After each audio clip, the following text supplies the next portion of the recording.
Hi everyone, how are you all doing? Are you holding up alright? How are you feeling about everything? It's been a crappy few weeks, hasn't it? I think the FOMC, the Fed, um, despite what feels like some really, really good news and some really bullish news, nothing. We just don't seem to be moving, do we, at the moment on the crypto at all? So the FOMC meeting happened this week. As we can see on the 10th of December, CPI got published, currency futures got published, Eurex employment report got published, and to be honest, going into it, it felt pretty good. And even the FOMC meeting, the Fed did reduce rates by 25 basis points, but by that time, despite in November it looking and being quite hawkish, and looking like actually we weren't going to get any rate cuts, we got the rate cut, but it'd been priced in, so it was quite neutral and mid relay activity. So nothing really happened, and we got PPI again. Nothing really happened from that data. So next week we've got crude oil, we've got currency futures, we've got equity index roll date. We've got a few things happening over the next week. That's coming in some predictions for January leading into the end of the year. But I think if things were going to happen, it probably would have been this week that set the catalyst for the next few weeks. So, for example, if we'd have had a 50 basis point cut rather than 25, I think we'd have seen things really happen. But the calendar now has, I don't think, massive implications on Bitcoin or the price of cryptocurrency, unless something meteoric happens or really game changing. So I think now we're out of events now. And I think where we are, we'll probably just cycle through now till January. I can't expect much dramatic at it, unless obviously Trump comes out and says something. I think the geopolitical side of it could impact the market rather than now the data side of it, which we've been so focused on recently. And that's where we find ourselves from, a sort of sentiment and sort of data driven and the market review, the market events, and the key market events that typically drive or determine price movement. So just giving you an update there. So where does that leave us? I don't even think it's worth looking at alt season, even though we will. Again, it's mid. The alt season hasn't happened yet, has it? Whether it's going to happen, whether it's not going to happen, is the big question. I think you can't argue Bitcoin's dominated continually throughout this cycle. Are we in a bear market? Are we still in a bull market? Who knows? I still think the jury's even out, just simply because we've had a load of ETFs approved for XRP, Solana, Chainlink even got one. Like loads of ETFs are coming out now for altcoins. And I think and I think that's starting to really settle the market. Plus you've got DATs who are also buying in, like MicroStrategy, obviously the famous one for buying Bitcoin. But now you've got Tom Lee, with buying loads of Ethereum for his DAT and really bullish and talking that and Bitcoin up. He did change his thing to say 100k by the end of the year, but even that looks ambitious, I think. So I really think we're in a bit of a down consolidation trend, but we are up to 90k. We did drop down to 80. We've held 90 over this past week. So with that in mind, and with us just previewing alt season quickly, let's go up and see where we are. So as we said, we're at 90k for Bitcoin, which is, you look at the up and down trajectory, 90k from what we saw in October and November, to be holding at 90k is pretty good and pretty strong. Ethereum's had some strength as well, and that's up on Bitcoin. So $3,100 approximately at this moment of recording. XRP's managed to stay above $2. It's been pretty mid, but apparently it has had really, really strong institutional and ETF flows going into it. Same with Sol's been a bit mid, and that reflects its price. It's not really up, it's not really down in the last week. It's made 0.2% is nothing for an altcoin. Doge has even got an ETF, which is crazy, isn't it? But that's again being neutral. So all those ETFs are pretty neutral at the moment. Again, Link, that's had one, that's pretty neutral. So I think the sentiment is, and what we're seeing here is, it's very neutral apart from a few. So Zcash, again, has been up and down, and you can see that's had a really good week, up 28% since last week. Monero, again, another privacy coin, up 5%, and just going through. Stellar's pretty mid. Hyperliquid's dropped, but I think that narrative is starting to die down now. It looks like that sort of DEX exchange has looked like that's going down now, and the hype's gone.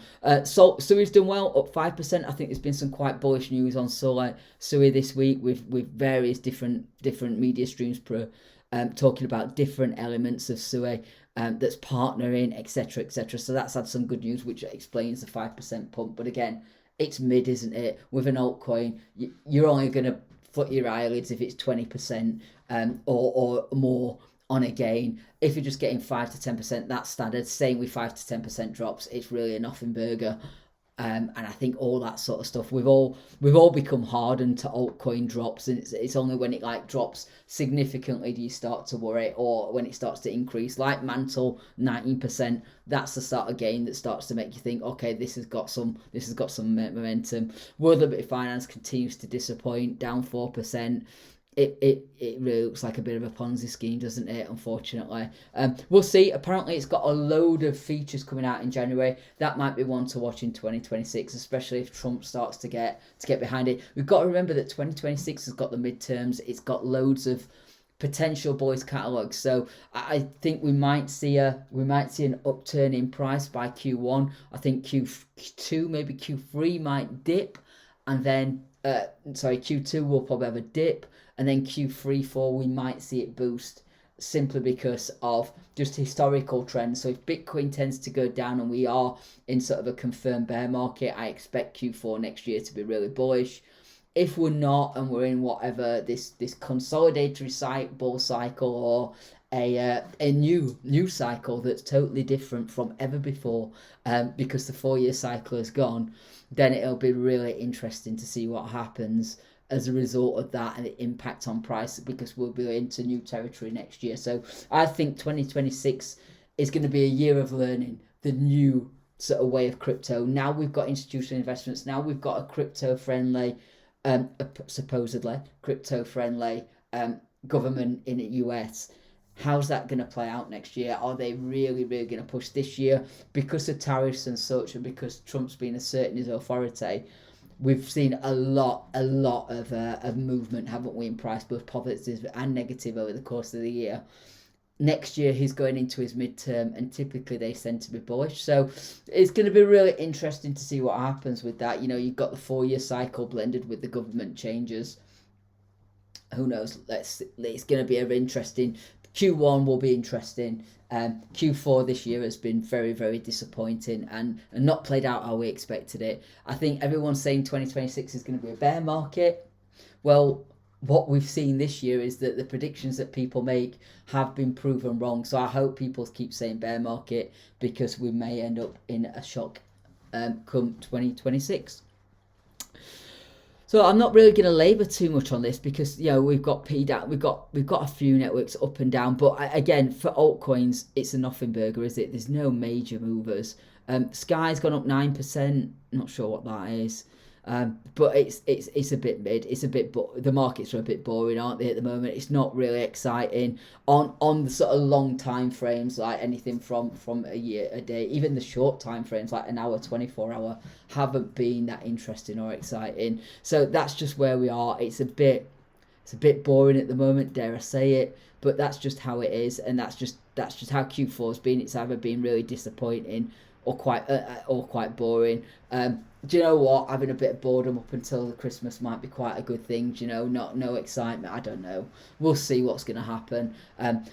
My personal hope is that before the tax year ends, we do get some sort of bump, so we can all take some profits. For those who haven't yet, waiting for the alt season that's never come. But we'll see. Just remember that when it does, or if we do get any pumps, as we've seen this year, when things pump, make sure, for God's sake, you take profits, because if you don't, you're going to be left holding bags. And I think all of us have learnt this year. Everybody who's been in the game for this particular cycle since 2021 I probably in 2022 are probably now thinking, okay, we're learning what this 4-year cycle's like now. We're starting to get into it, and we're starting to understand this last cycle. And I think if your coin does pump and you get profit, don't wait for the blow off top or whatever. You probably are in it. I certainly learnt that lesson with FET. It went up to nearly, I think it was $3 or $4. And I round tripped it because I'm like, oh, it's gonna go, we're not. It's gonna. People were saying it was gonna go up to 13. I should have just taken profit at $3 and been really, really happy with that, because now it's at 20 cents. $3 looks absolutely amazing. So again, follow narratives. If you get something in the narratives, I got in early and made some really good profit. Didn't take it out and round tripped a lot, which was incredibly disappointing. But that's where we are, and that's how things play out sometimes. So again, looking at crypto borrows in the last hour, nothing's really happening. I'm not even going to pick anything out because, like, you're looking at 1-2%. It's nothing of note really. AB 12%, but that's about it. Again, a nothing burger really, isn't it? You look over the week. Again, with Zcash keeps doing it. Ultima, I don't know what that is. And again, if you're into some of these coins, great, well done. But I think it's, yeah, OKB's up, Arve's up, Sui's up, and I've mentioned that earlier. Over the month, it's looking pretty crap, isn't it? Unless you're in Rain or Ultima or NYX, you're going to be pretty good, and you're going to be disappointed like most. And over the course of the year, only a few winners there, aren't there? AB 7,000%. If you got into that, I'd doff my cap to you. Same with Hype. We know gold's doing well. Interesting story. I started doing a little bit of trading on signals on gold, which has been quite definitely a learning curve yesterday. I set myself up yesterday and started looking at gold and looking to trade that with some signal groups. I got off to a really good start in the morning and got greedy in the afternoon, so learned a lot of hard lessons, because the speed at which that moves and the speed at which these signals move is like seconds. It's insane. And I've never seen anything like it. So yeah, I'll let you know how I get on with my journey with that signal trading, because it's completely different to anything I've ever done. But I'll keep you posted on that journey. So that's where we are. Fear and greed. Let's have a look at that. Dare we look at it? It's in extreme fear, which I don't think is any surprise. Look at that. We've been in fear and extreme fear for what feels like ever. Like maybe that's a bear market. This is where we should be accumulating. I've just been sticking with Bitcoin, and every time it drops below 90, I'll buy a little bit more, and then I'll just over and above my weekly buy. So I'm just dollar cost averaging in on Bitcoin at the moment, because it's still quite high priced. Before I really start aggressively going in, but for me, Bitcoin at 90k is cheap long term. But when I'm looking at a bear market, I'm expecting a bigger drop, and as it drops by increments, I guess, of 10k, then I'll start going in a little bit harder and higher. But at the moment, I'm just doing a set amount every week, buying Bitcoin, and then if it drops below like 90k, I'll just go in then and buy a little bit more, and then when it drops below 80k, I'll go in and buy twice as much, and so vice like that down to, I don't know, people are predicting 60k might be the bottom this time round. That's the case. That's pretty good. That's not too bad.